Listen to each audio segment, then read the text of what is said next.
बच्चों, कैसे हैं आप लोग? आज की पढ़ाई के लिए तैयार हैं आप सब ना? तो चलिए आज की पढ़ाई शुरू करते हैं। हिंदी में हम आप लोगों को रसखान पढ़ा रहे थे, जिसमें रसखान के सवैये का भावार्थ हमने आपको बता दिया था। सवैया समाप्त हो गया था। आज बचा हुआ है रसखान का कवित्त। तो आज हम आपको कवित्त का भावार्थ बताएंगे बच्चों। कृष्ण भक्त कवियों में रसखान का एक महत्वपूर्ण स्थान है बच्चों। न जाने कितने मुस्लिम कवियों ने हिंदी भाषा में काव्य रचना करके हिंदी काव्य को समृद्ध किया और हिंदी भाषा के प्रति अपने लगाव का भी परिचय दिया। लेकिन जितना अधिक सरस, सुकोमल, हृदयग्राही, मर्म को छूने वाला काव्य रसखान का है, उतना अन्य किसी का नहीं है। रसखान ब्रज भाषा के कवि हैं। उनकी ब्रज भाषा भी सरस, सरल और सहज है। कृष्ण भक्त रसखान कृष्ण की भक्ति में इतने मुग्ध हुए कि उन्होंने गोस्वामी विट्ठलनाथ से दीक्षा ली और ब्रजभूमि में जाकर के रहने लग गए। इन्होंने जीवन पर्यंत जितनी भी रचनाएं हमको रसखान की मिलती हैं, उन सभी रचनाओं में उनका कृष्ण भगवान के प्रति भक्ति, उनका प्रेम बहुत अधिक मात्रा में दिखाई देता है।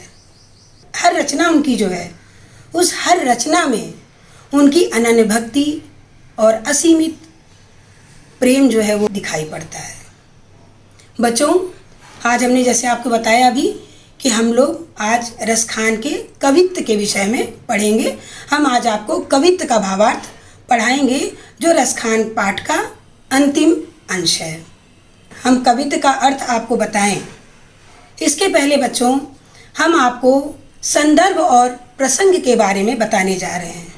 वैसे तो बच्चों आप लोग छोटे क्लास से ही प्रसंग, संदर्भ ये सब लिखते आ रहे हैं, आपको इसकी जानकारी भी होगी, लेकिन फिर भी एक बार हम बच्चों आपको इसे बता रहे हैं।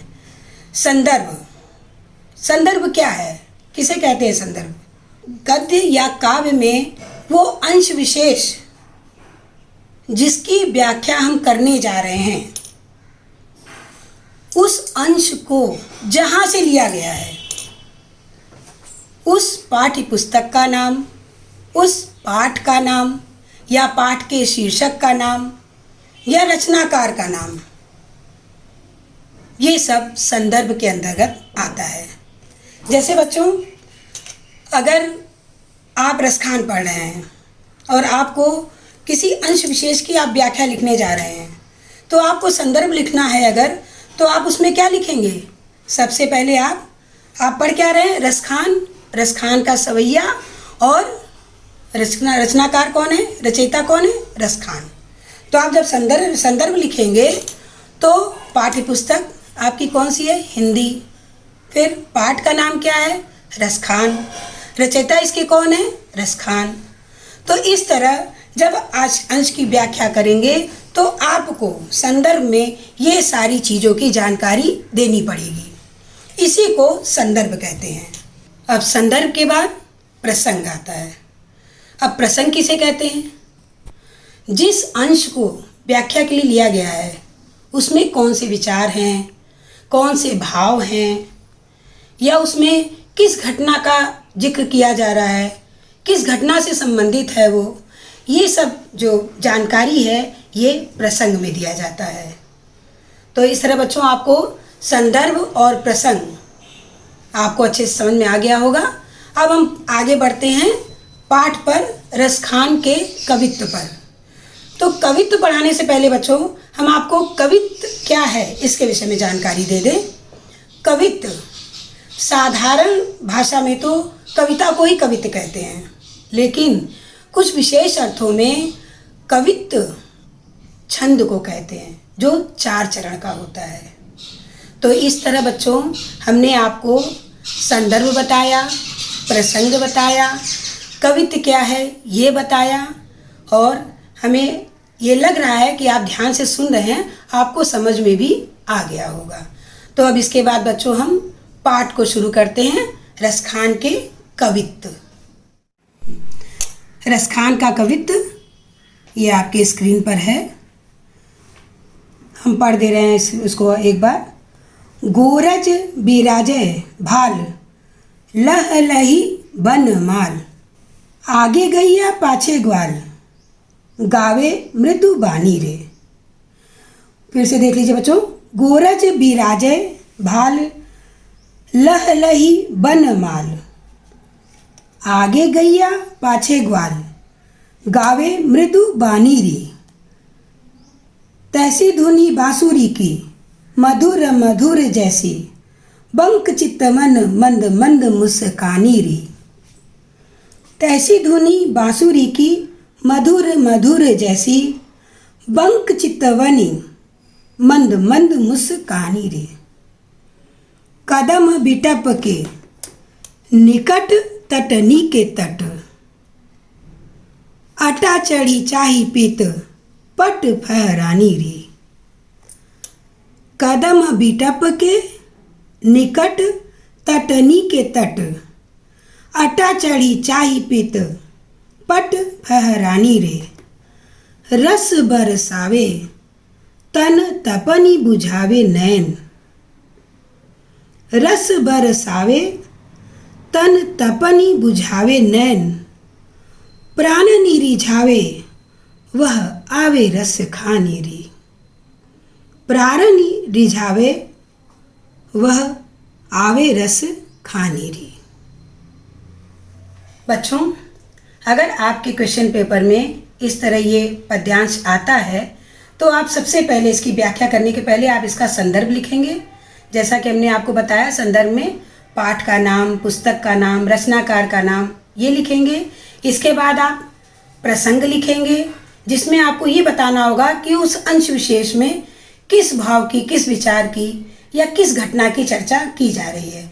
इसके बाद आप इसका भावार्थ लिखेंगे और भावार्थ हम आपको पढ़ाने जा रहे हैं। गोरज बिराजे भाल, लह लही बन माल। बच्चों, जब हम पढ़ते हैं लाइन को तो आप ध्यान से सुनिए।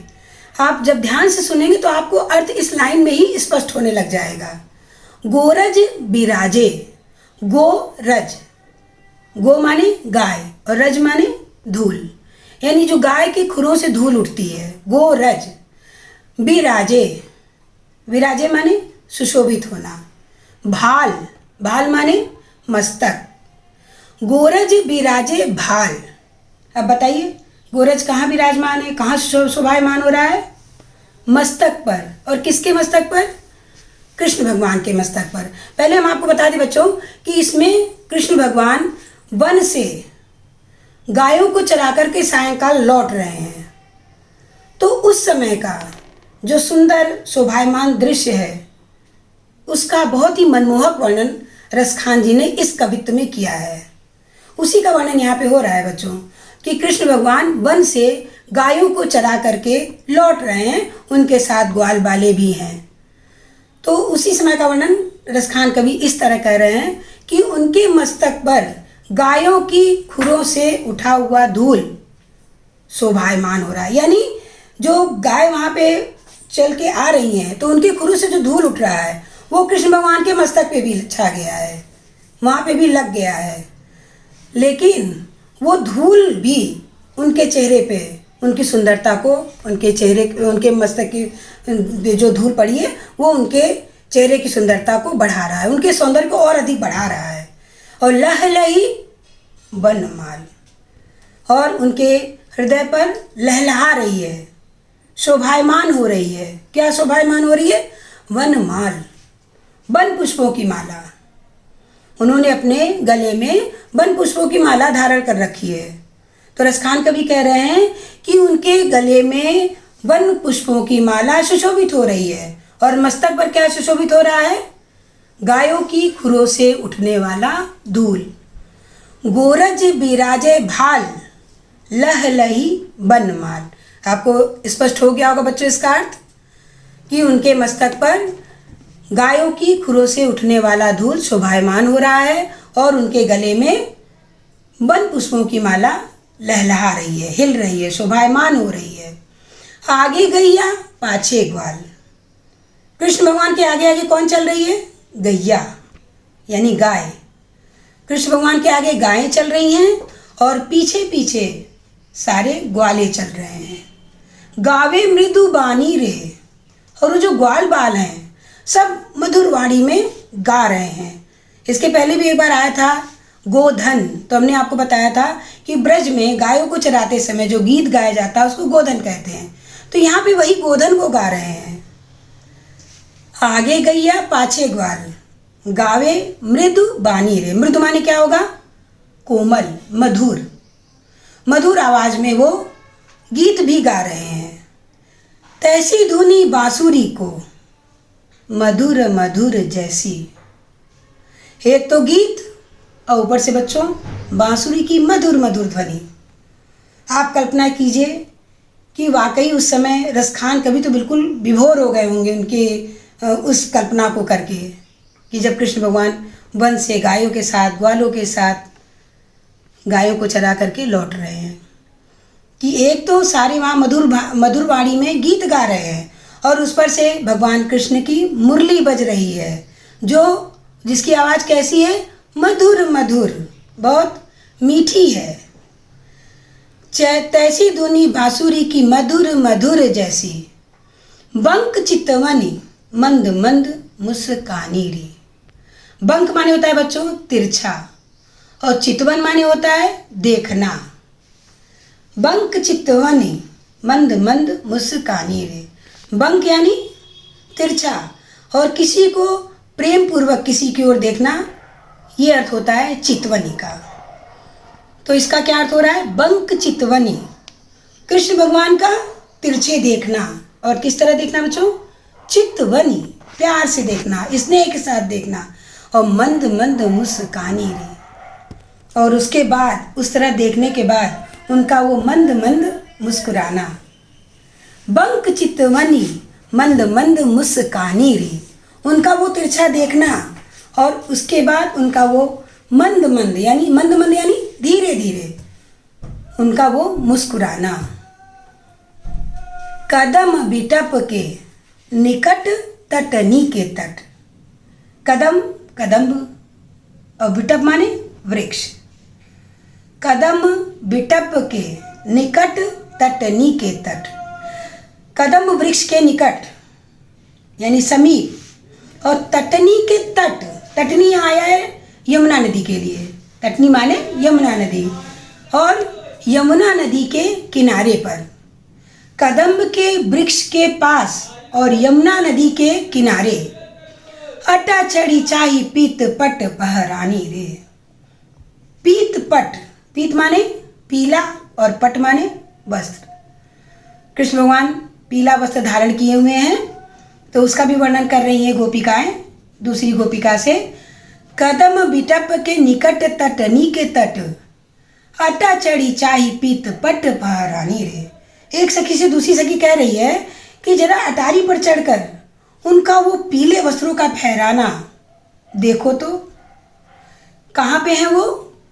वृक्ष के नीचे हैं, और वृक्ष किसका है? कदम्ब का। किस नदी के किनारे हैं? यमुना नदी के किनारे। तो वहाँ पर उनका अटा पर चढ़ करके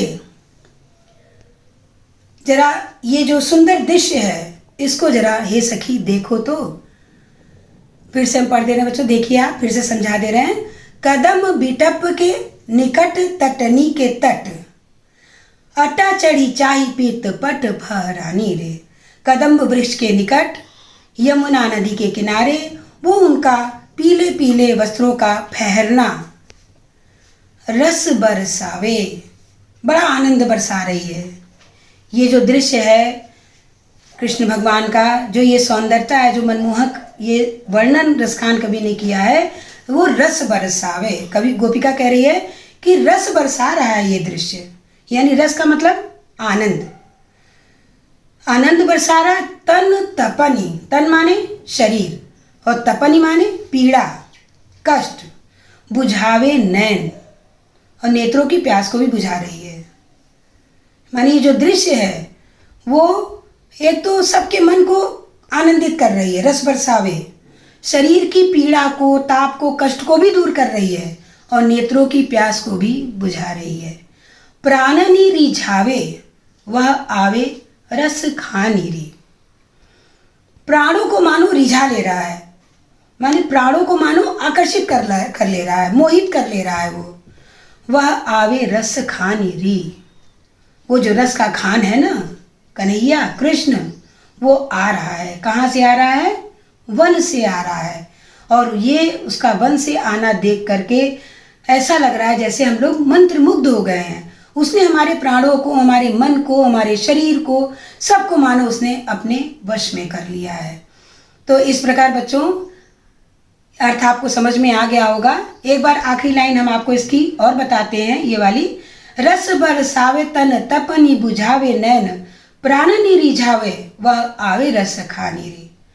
आनंद बरसा रहा है, शरीर की पीड़ा को दूर कर रहा है, नेत्रों की प्यास को बुझा रहा है और प्राणों को मोहित कर ले रहा है, आकर्षित कर ले रहा है।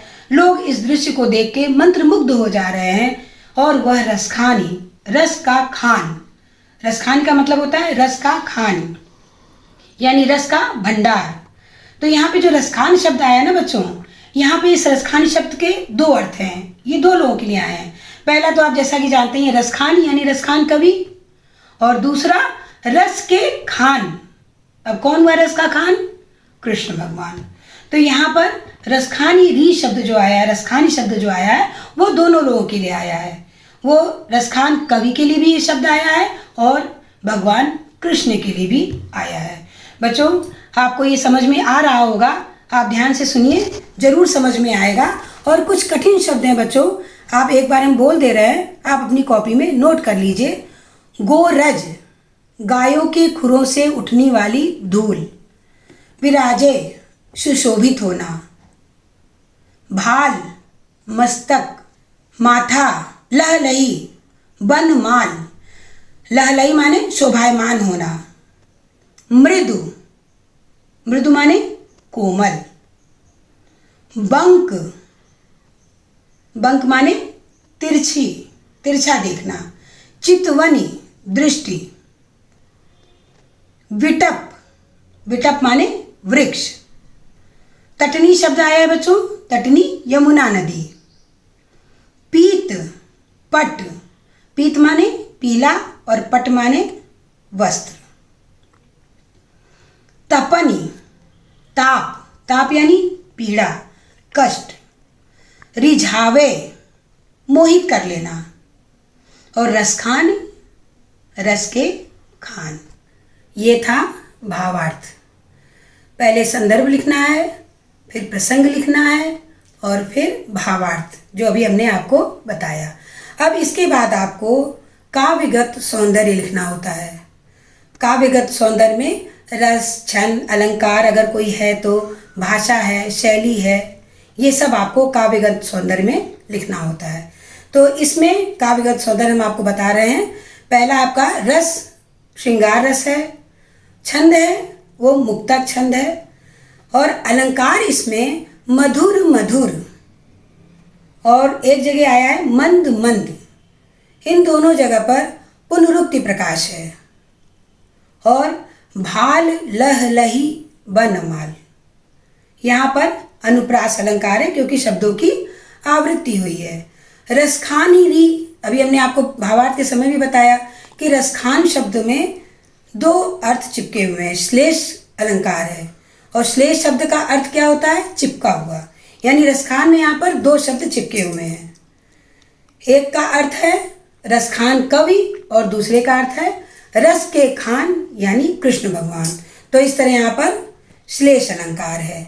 भाषा आपकी ब्रज भाषा है और शैली मुक्तक शैली है। जैसा कि सारे जो सवैये थे या आपके सवैये में भी ये सारे ही रस, छंद, अलंकार और भाषा शैली हमने आपको बताई है। तो सवैये का भी जब आप अर्थ लिखेंगे तो उसमें भी आपको भावार्थ के बाद काव्यगत सौंदर्य को लिखना जरूरी होता है।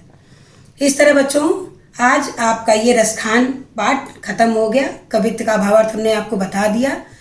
अब बच्चों हमने पूरी कोशिश की है कि आपको ऐसी फीलिंग आए, ऐसा लगे आपको पढ़ के कि आप वीडियो से नहीं बल्कि आप क्लास में पढ़ रहे हैं, आमने सामने हम लोग हम पढ़ा रहे हैं और आप सामने पढ़ रहे हैं। हमने पूरी कोशिश की है और हम उम्मीद भी करते हैं कि आपको पाठ समझ में भी आया होगा।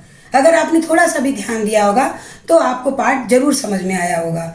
लेकिन फिर भी अगर कहीं आपको कोई दिक्कत हो, कोई समस्या हो, अगर आप हमसे पूछेंगे तो हमें लगेगा कि आप पाठ में रुचि ले रहे हैं, तो मेरा भी जोश बढ़ेगा, हमें भी पढ़ाना अच्छा लगेगा और हमें ये लगेगा कि हमारा पढ़ाना वाकई सफल हो गया। तो बच्चों, आज इस वीडियो में बस इतना ही। आपके उज्जवल भविष्य के लिए मेरी बहुत बहुत शुभकामनाएं।